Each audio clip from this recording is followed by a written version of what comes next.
Yo, c'est Migorine, aujourd'hui on se retrouve pour la petite review de l'épisode 16 probablement, enfin du moins l'épisode Hollow Mind de The Owl House, un épisode qui était ma foi complètement incroyable, je me m'attendais pas du tout à ça. Je savais que c'était un épisode avec Hunter, j'en avais entendu parler très vite fait, mais et je savais qu'on allait avoir des révélations quelconques, mais là ça a vraiment donné, c'était ouf. Voilà, donc qu'est-ce qui s'est passé dans cet épisode? Oui, on va en parler justement, mais avant ça, quand même, je tiens à dire, petite annonce très vite fait, je veux pas mettre de timecode, ça va durer 5 secondes à peine à dire. Euh, en gros, non, en gros, du coup, je vais poster 2-3 trucs sur ma chaîne secondaire, donc je vous invite à vous abonner parce que du coup, ça va être cool, c'est des vidéos qui vont être agréables pour moi à faire en fait. C'est des vidéos que j'ai envie de faire depuis réellement cette semaine, mais en fait, je suis juste content de pouvoir les faire maintenant, quoi, parce que du coup, c'est cool et ça sera des vidéos basées sur Sonic. Il y en a une autre qui n'a rien à voir avec. Alors il y en a, j'ai préparé 2 vidéos sur Sonic en fait spécialement, mais je les ai pas encore tournées, mais il y en a une des deux qui va peut-être prendre un peu plus de temps que l'autre. Enfin bref, on verra bien. Donc, je sais pas si c'est cette semaine, en tout cas non, cette semaine, voire les semaines à venir, mais bref. Voilà, donc j'espère que voilà, je mets la chaîne en description et puis voilà. Merci de vous abonner, c'est cool. Allez, et donc l'épisode qui était cool, Hollow Mind. Avec alors du coup au tout début on voit Luz qui sait pas où aller en fait. Il y a Hunter qui lui dit qu'ils sont dans la conscience, dans la tête en fait, dans l'esprit finalement de l'empereur, et grossièrement voilà, ils sont dans la tête de Bélos, et donc du coup ça coupe là-dessus. Version de l'opening plus courte, ce qui veut dire ça va y aller, ça va donner, on va avoir un petit épisode bien intéressant là, et je trouvais ça cool. Enfin bref, et donc du coup voilà, l'épisode commence là-dessus, donc il y a un espèce de petit flashback qui explique comment en fait ils en sont arrivés là. Donc en gros, Hunter faisait une petite patrouille classique en tant que Golden Guard, et il a vu des petites figures dans la nuit qui, qui paraissaient suspectes. Donc oui, il allait voir ce qui se tramait, parce qu'il avait entendu dire qu'il y avait des gens qui voulaient du mal à l'empereur, donc du coup forcément bah, lui c'est son boulot en fait, donc voilà, il va les empêcher de faire ça. Et grossièrement, alors ils étaient dans l'espèce de marché noir là basiquement, et donc voilà, du coup il va juste voir ce qui se passe, et on se rend compte plutôt rapidement en fait que c'était du coup Rain, Darius et je me souviens jamais de son nom, le chef ou la chef en fait du clan des Bites. Donc moi je l'appelle les Berblumes, mais c'est clairement pas son nom, j'ai oublié. Et voilà, du coup on se rend compte que c'est cette là. Donc c'est cool qu'il y ait les Berblumes, que du coup il ou elle, je sais pas quel genre, aide Darius dans ce qu'il fait, c'est cool. Et donc du coup après on se rend compte qu'en fait Luz était là, elle, pour acheter un truc pour Eda, ou pour récupérer sa cape. Je crois que c'était ça aussi, pour réparer sa cape qui avait morflé dans le... C'était dans le dernier épisode, je ne me souviens plus. Enfin dans un épisode passé. Et donc voilà l'histoire de comment ils s'y sont trouvés.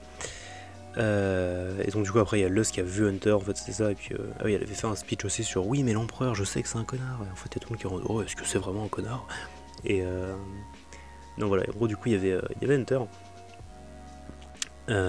qui est enfin elle voit Hunter, du coup elle va lui saute dessus, vraiment elle le bourrine, et donc du coup elle essaye de lui poser des questions, mais du coup il est là en mode mais qu'est-ce que tu fais humaine, et en fait du coup il y a les 3 clampins de Pluto qui s'échappent, et au final ils avaient fait cette espèce de cercle là, cercle pour aller dans les esprits du coup, qu'ils sont récupérés parce que voilà, YOLO, et je sais pas comment d'ailleurs ils font en sorte que ça aille dans l'esprit de Bélos, mais bref, et ça marche, ça fonctionne. Et donc du coup il s'échappe, et au final il y a Hunter qui engueule Luce, et du coup il marche sur le truc au milieu, et bam, ça active le sort, et donc du coup il se retrouve dans la tête de Bélos. Voilà, grossièrement. Bah là, du coup j'ai même pas lu mes notes, mais c'était vraiment juste le début d'épisode, hein, c'est tout ce qui se passe. Voilà, je voulais juste noter ça. Voilà, en fait, effectivement, évidemment j'en ai pas parlé, mais c'est juste très très cool de revoir Luce et Hunter parler ensemble, enfin genre juste les revoir interagir ensemble depuis l'épisode 6 quand même, hein. Ça fait un petit moment, hein. Enfin, même si dans l'épisode 12 ou 13, je sais plus, l'épisode avec Willow, y avait Luz qui a revu Hunter, mais seulement en photo. Et puis dans l'épisode de juste avant, il me semble, elle essayait de lui parler sur Instagram, basiquement. Et là, du coup, ils se retrouvent. En vrai, j'ai trouvé ça cool. Parce qu'ils ont une dynamique qui est très cool, basiquement de genre de frères et sœurs un peu, c'est un peu rigolo. Et voilà, du coup, j'ai noté que pendant cet épisode, Hunter c'est un peu un nerd parce que des fois il est là en mode ouais, en fait la magie ça marche comme ça. Je sais pas si t'as remarqué. J'ai trouvé ça drôle. Ensuite, très rapidement, en fait, on se rend compte que ah oui, il y avait un truc qui était drôle que Hunter a dit. À un moment, il voit, donc du coup, c'est le même truc qu'ils ont utilisé pour aller dans la tête de Willow dans la saison 1. Donc du coup, il y a toutes les espèces de peintures sur les murs qu'on voit. Et c'est rigolo parce que du coup Hunter, alors déjà il y a Luz qui remarque en fait, c'est bizarre parce que elle, la dernière fois qu'elle allait dans un esprit, c'était l'esprit de Willow et du coup il y avait plus d'arbres. Et Hunter lui explique que du coup l'esprit, enfin ouais ça c'est l'esprit en fait, donc là où ils sont en fait ça représente la personne en fait, ce qui est logique mais bref. Et donc du coup c'est pour ça que là du coup en fait ils sont basiquement dans le château de Belos en fait réellement, hein, c'est genre, enfin pas basiquement dans le château mais genre dans un truc qui s'apparente à être le château en fait réellement. Et c'est vrai que du coup à un moment Hunter passe devant une peinture et c'est une peinture en fait il se fait adouber Golden Guard. Et il explique un truc intéressant, c'est qu'il explique que c'est le plus jeune, c'est le plus jeune sorcier, la plus jeune sorcière réellement, parce que du coup c'est Witch, donc machin, à avoir atteint le rang de Golden Guard. Donc du coup il en est fier, machin, et du coup au moment il note que, je sais pas pourquoi Darius a l'air un peu triste sur cette image. Ça reviendra plus tard, mais c'était un truc intéressant à noter. Et j'ai noté plein de trucs sur la deuxième partie, donc je vois genre le truc. Oui, donc très rapidement du coup on rencontre ce qu'on avait vu en fait dans le teaser trailer, c'est des espèces de deux formes de Belos très étranges, donc la forme enfant et la forme grande, la forme flippante que moi, alors je savais pas trop ce que c'était. Dans ma tête c'était genre ça avait un rapport avec l'espèce de dimension de l'épisode 10, ou alors parce que ça ressemblait un peu vaguement à ça, ou alors c'était la forme de Belos ultra vénère là qu'on a vu dans un des épisodes où ils ont en mode ultra monstre, et ça s'apparente plus à ça effectivement, ça a un rapport avec ça. Mais on en reviendra plus tard. Et donc du coup pendant cette partie d'épisode du coup c'est rigolo. Donc grossièrement en fait on comprend rapidement en fait que la version petite de Belos c'est la version sa conscience gentille, et le grand c'est la version sa conscience méchante, parce qu'en fait il y avait ce même délire en fait avec Willow, vous savez dans cet épisode il y avait cette espèce de conscience en fait de Willow qui pourchassait Amity et Luz, mais en fait il agissait réellement lui comme fail safe en fait, c'est genre un firewall réellement, c'est genre un truc en mode attendez, vous êtes pas censé être là, du coup je vais vous jarter en fait réellement. C'était plus c'était plus s'apparenter à ça, et là en fait du coup en fait cette version grande de Belos a l'air de s'apparenter à ça exactement, du coup elle a l'air de chasser les deux, mais ce qu'on comprend pas c'est pourquoi il y a deux consciences en fait, et cette deuxième conscience elle est en mode fuyez, il est méchant, arrêtez, enfin il parle pas mais voilà il fait des gestes en mode fuyez. Donc du coup il s'enfuit, et du coup il se retrouve dans une deuxième partie en fait, une deuxième partie, ce que j'ai dit en fait, oui, de l'esprit de Belos, qui là cette fois-ci du coup je l'ai pas noté mais je m'en souviens, est complètement et qui est vraiment bordélique en fait réellement. En même temps tout est à sa place mais tout est bordélique en fait, on voit des peintures donc de son passé, mais enfin des peintures, je dis des peintures mais réellement c'est des tableaux en fait, mais oui voilà, c'est qu'il y en a qui ressemblent plus à des peintures qu'autre chose, et grossièrement voilà c'est ça, on voit, en fait il y en a certaines qui sont qui sont floutées, enfin qui sont vraiment niquées par le temps, je sais pas comment ça marche, c'est genre des trucs qu'il aurait peut-être oublié, ou alors des trucs qui sont pas spécialement gravés en lui, ou alors des trucs qu'il a absolument voulu cacher, je ne sais pas, qui est vraiment enfoui en lui. Et en fait du coup un truc qui est intéressant à noter, c'est qu'en fait là ça ressemble plus à l'endroit où on voyait les tableaux de Willow en fait, donc il y a cette espèce d'aspect un peu arbre réellement. Ce qui était rigolo à noter c'est que du coup par contre là où la version de Willow était genre une forêt bien éclairée, bien on voit le ciel, parce que du coup Willow elle a toute sa vie devant elle finalement, et voilà, elle est heureuse en fait dans sa vie finalement, c'est cool. Même si on avait des couleurs un peu violettes, un peu sombres par endroits en fait, en mode voilà c'est les parties moins cool de sa vie. Mais bref, et là par contre du coup Belos, pour comparer à ça, c'est entièrement fermé. Il y a genre vraiment tu vois pas le ciel, c'est genre vraiment fermé, c'est genre comme une sorte de grotte en fait réellement. Il y a une sorte de toit mais qui s'ouvre et qui se ferme, qui est vraiment étrange, c'est par là où ils sont passés. C'est youk, vraiment c'est très très youk. Et c'est un peu le bordel effectivement. Il y a certaines mémoires qui sont un peu genre recluses par rapport à d'autres, enfin bref.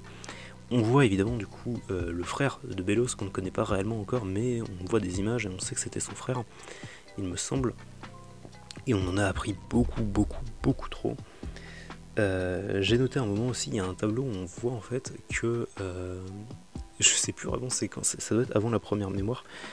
On voit en fait que le frère de Belos et Belos ont rencontré la sorcière, la fameuse sorcière qu'on ne connaît pas mais qui a joué un rôle très important en fait dans leur vie, parce que dans l'épisode 10 du coup il y avait une espèce de petit truc qui parlait de ça, un truc, vous savez le complotiste là il avait récupéré, il avait ce truc que genre il y avait basiquement Belos et son frère qui avaient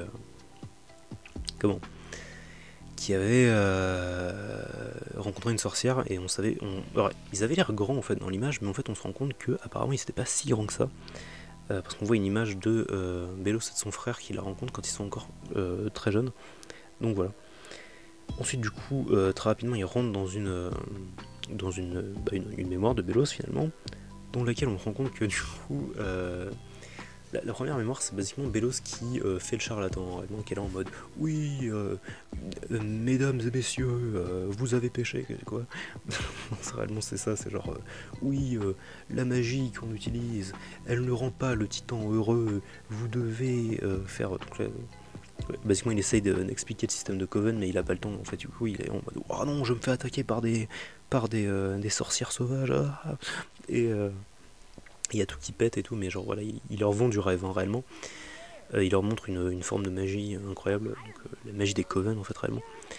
Et donc du coup, juste avant de partir, ils se rendent compte que Luz Hunter se rend compte que il a menti hein, réellement. Donc on voit en fait un autre Golden Guard qui avait des explosifs en fait et que du coup les attaques des sorcières sauvages en fait c'était lui hein, réellement. Et il y a Belos qui l'engueule machin et tout, et qui l'engueule vraiment sèchement pour le coup. Et après du coup il lui dit de faire péter les bombes qui restent pour faire une sorte de gros attentat réellement, en mode oh c'est les Wild Witches, et du coup pour que les gens se réveillent, qu'ils sont en mode ouais mais faut vraiment faire quelque chose, et on se rendra compte que c'est vraiment affreux plus tard. Voilà grossièrement. Après du coup il y a toujours cette partie où il y a en fait Hunter à chaque fois qu'ils sortent entre deux tableaux en fait ils sortent, et il y a Luz qui est là en mode mais regarde tu te rends compte Belos en fait c'est un connard, et t'as Hunter qui est là en mode non en fait peut-être qu'il fait ça, il est pas méchant je le sais, voilà c'était intéressant, et donc du coup bam nouvelle mémoire. Alors pendant ce temps là effectivement il y a la petite conscience de Belos qui est toujours avec eux, et justement en fait, pendant tout le long, parce que du coup il y a Luz qui explique ça, enfin qui parlait avec Eda et qui dit est-ce que c'est possible qu'il y ait deux consciences. Et Eda dit que c'est possible s'il y a une forte émotion qui est ressentie, en fait, s'il y a une très très forte émotion qui ressort. Et en gros, du coup, pendant tout le temps, j'étais en mode ah ouais, d'accord, ok, donc ça fait sens. Parce qu'en fait, du coup, en fait, ma théorie de base pendant que je regardais l'épisode, c'était genre on a Belos, donc sa conscience principale, c'est la grande conscience là, qui fait peur, qui est ténébreuse, qui est monstrueuse, qui est effrayante. Parce que c'est lui, c'est ce qu'il est devenu maintenant, là tout de suite, il est affreux. Et du coup, cette espèce de petite conscience, en fait, c'est le sentiment, en fait, qui ressort, c'est le regret, en fait, le regret d'avoir fait du mal à son frère et de possiblement l'avoir tué. Et donc, du coup, c'est pour ça, en fait, que cette conscience se manifeste en tant qu'enfant, en fait, parce que du coup, quand il était petit, quand il était enfant, du coup, il était avec son frère, il était heureux, machin. Et du coup, moi, je me suis dit que c'était ça. On se rendra compte que c'était pas vraiment ça, mais c'était la théorie que j'avais, c'était triste. Donc du coup, deuxième mémoire, la mémoire avec l'apparition des tatouages, enfin des petites marques de clan. Donc en fait du coup il y a tous ces gens qui se font poser une marque, toujours pareil hein, avec Belos qui fait son blabla habituel, et puis ensuite du coup il y a un Golden Guard qui se prend pas pareil, donc c'était probablement un autre. Du coup d'après ce qu'on lira plus tard, ce qu'on apprendra plus tard, c'était probablement un autre Golden Gold, et Et ce qui est intéressant, c'est que du coup, comme ça, il y a le Golden Guard qui leur pose comme ça les marques, et juste après, elle s'active, et en fait, du coup, tous les gens qui ont été, qui ont reçu la marque, en fait, s'écroulent au sol comme comme des petits brandig. Et donc du coup, il y a le Golden Guard qui va voir, il est là en mode, non, ils sont toujours en vie. Et il y a Belos qui fait, ça veut dire qu'on a encore du travail. Donc basiquement, ils essayaient de les tuer, hein, je pense. Ou alors ils essayaient de les sauver, j'en sais rien, mais je pense que essayer de les tuer, ça faisait plus de sens comment c'était raconté. Et donc du coup là, pareil, choqué, que se passe-t-il? Ah, et alors du coup là, c'est le moment où j'ai commencé à noter 1 milliard de tableaux. Alors, je pense qu'on va faire tous les tableaux comme ça dans l'ordre, pas dans leur ordre d'apparition, mais non, je vais déjà noter en fait le troisième mémoire et après on fera ça. Grossièrement, on rencontre en fait vraiment, du coup il y a la conscience noire grande de Belos qui arrive. Et du coup il commence à aller pourchasser, donc du coup bam, pareil, il se barre.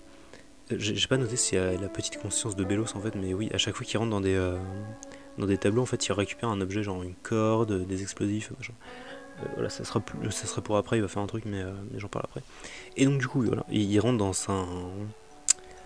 dans le tableau le plus récent en fait, parce que du coup ça peut se voir de ce qui se passe à l'intérieur, et donc du coup on voit Belos démasqué qui parle avec le collector, le fameux, un être très particulier en 2D qui, d'après ce qu'il raconte, en fait il parle en rime et il explique qu'il est bloqué dans les murs, donc il peut pas sortir des murs. Ce qui est étrange d'ailleurs parce qu'à un moment on doit le faire, mais bref. Enfin, il doit toujours être attaché à un mur, c'est ça, mais il peut genre sortir partiellement apparemment. Bref, et on doit faire des machins et tout.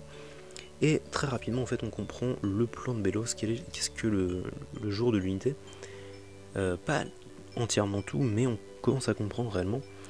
Grossièrement, le plan de Belos, c'est basiquement de faire un meurtre de masse, d'exterminer réellement toutes les sorcières. C'est pour ça qu'en fait il impose.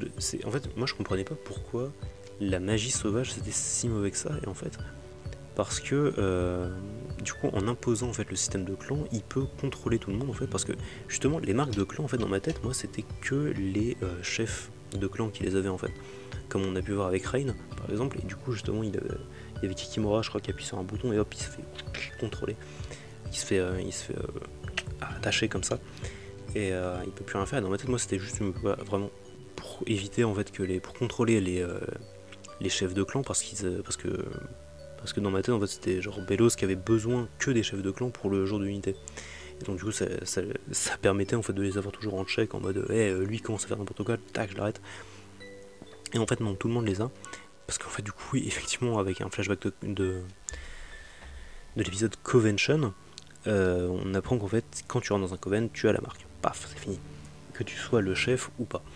Et donc du coup, le jour de l'unité, il va y avoir un grand rassemblement comme ça, et ils vont en fait drainer l'énergie de toutes les sorcières en les tuant par la même occasion.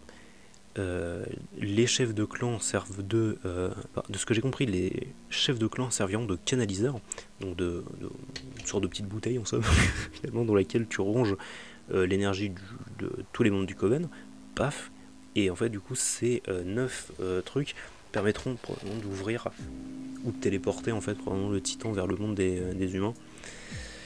Et est-ce que ça avait un rapport avec ce que Warden disait dans le dernier épisode, quand il parlait de ce monde-là ne sera pas très accueillant à la magie?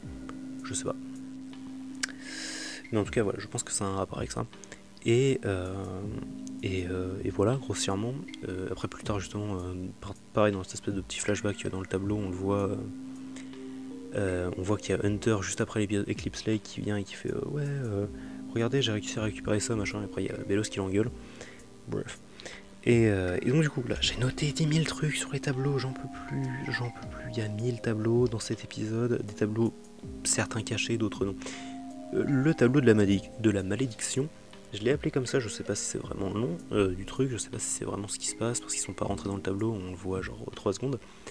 En gros, juste avant qu'ils rentrent dans le tableau dont je viens de parler avec le collecteur, Il y a du coup, j'en avais parlé, la version maléfique de Bélos, la version glueuse, ça veut rien dire, gluante, qui, comme ça, en fait, c'est rigolo parce que du coup, en fait, il est en mode raw, comme ça, vers Hunter et Luz, mais principalement Hunter, parce que Hunter est en premier plan, comme ça. Et juste derrière, on voit ce tableau. Je vais mettre à balle d'image pour le coup, j'en ai trop à mettre, ça m'énerve. Grossièrement, voilà, il se retrouve ici. Et oui, pardon, on voit ce tableau dans lequel du coup il y a exactement la même pose en fait où on voit clairement Bélos en Philippe, du coup en forme comme ça pareil qui a l'air démoniaque, et au premier plan on voit alors soit son frère, soit un Grimwalker, soit un... Donc en fait les Grimwalkers en fait on l'apprend un peu plus tard grossièrement, c'est... Enfin on avait cru comprendre ça au bout d'un moment, mais en fait oui voilà, c'est Bélos en fait qui clone des Hunter basiquement, qui fait des clones de son frère, et Hunter est un clone basiquement. Donc ça voilà, c'est noté effectivement.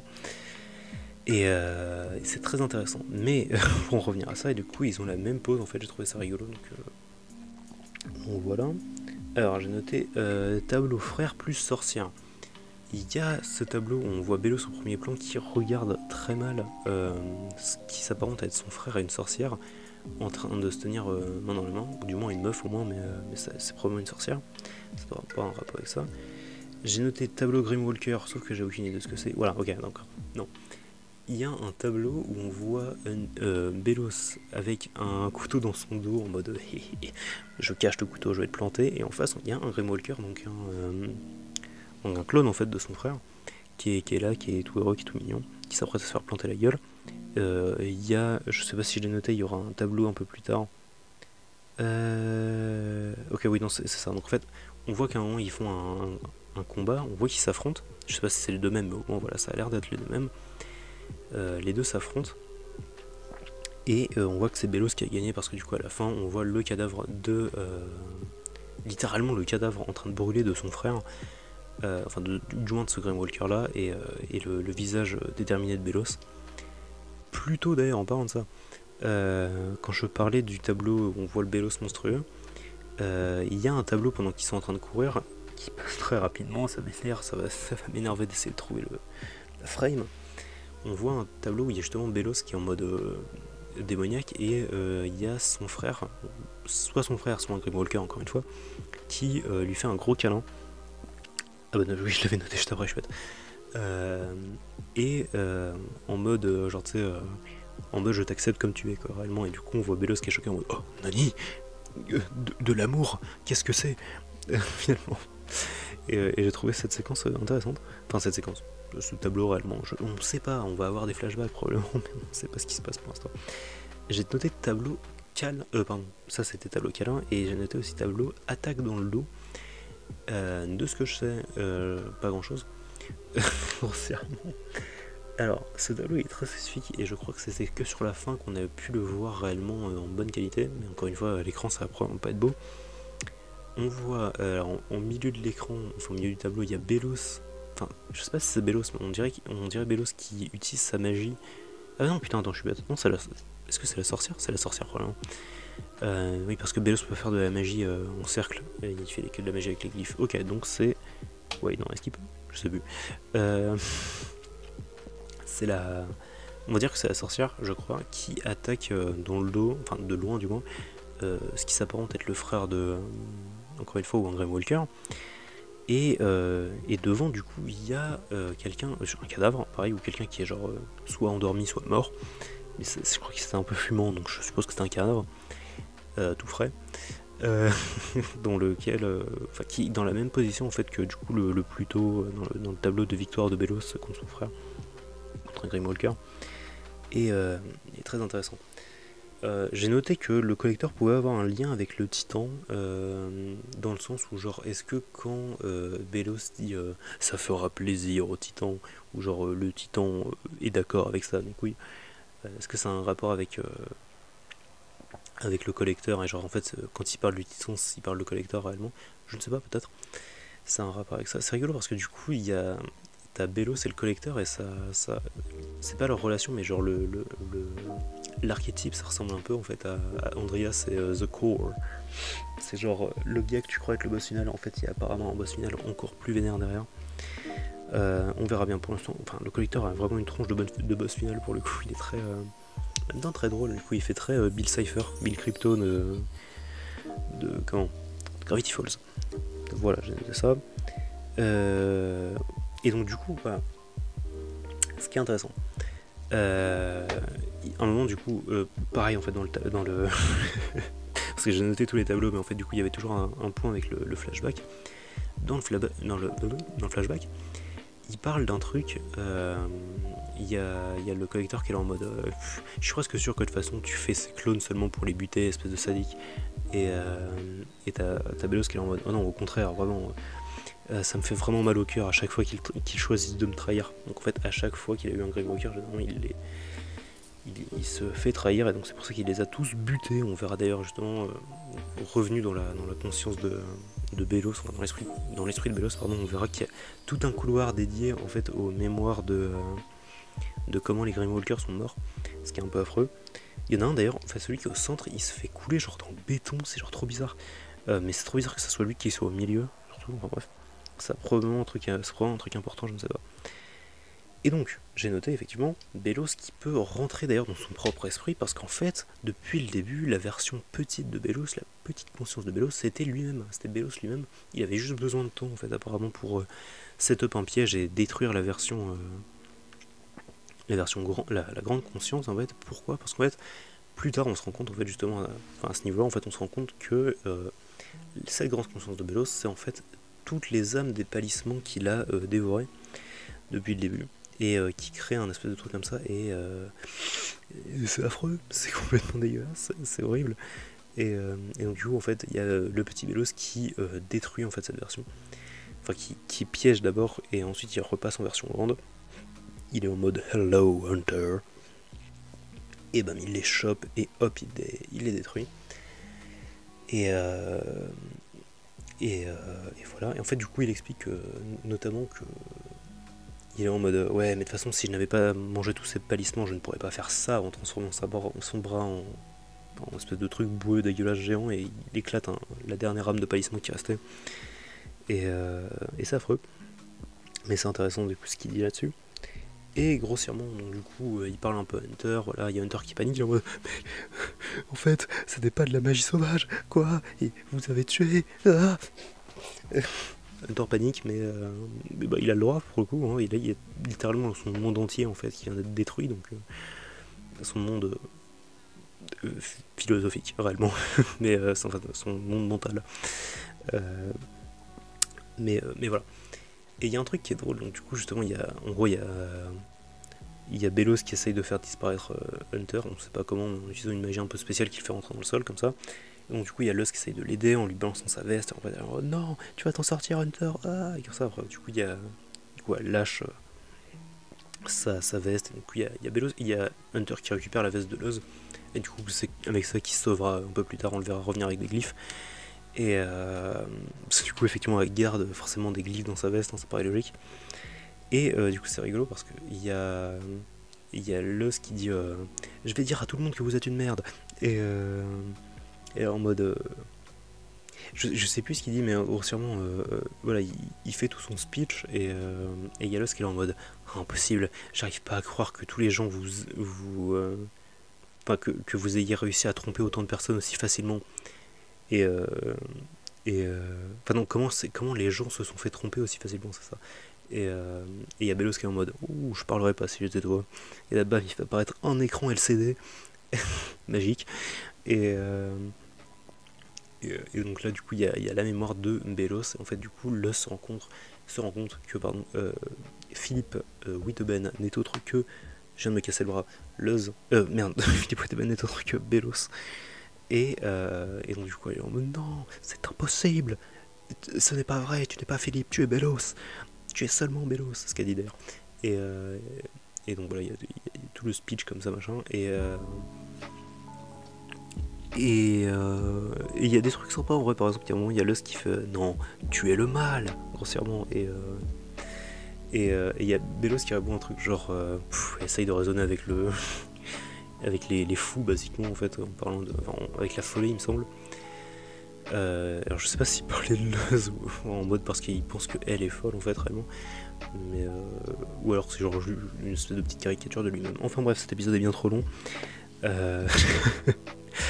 Et oui, j'ai noté en fait effectivement que Luz est coupable parce que du coup elle lui a, en fait elle lui a sauvé la vie réellement, enfin, pas la vie mais genre en gros elle a empêché que son journal brûle, et si elle avait pas fait ça, bah du coup il y aurait plus de beau journal, et donc du coup il aurait pu il aurait dû arrêter de travailler ou autre chose, ça lui aurait pris carrément plus de temps.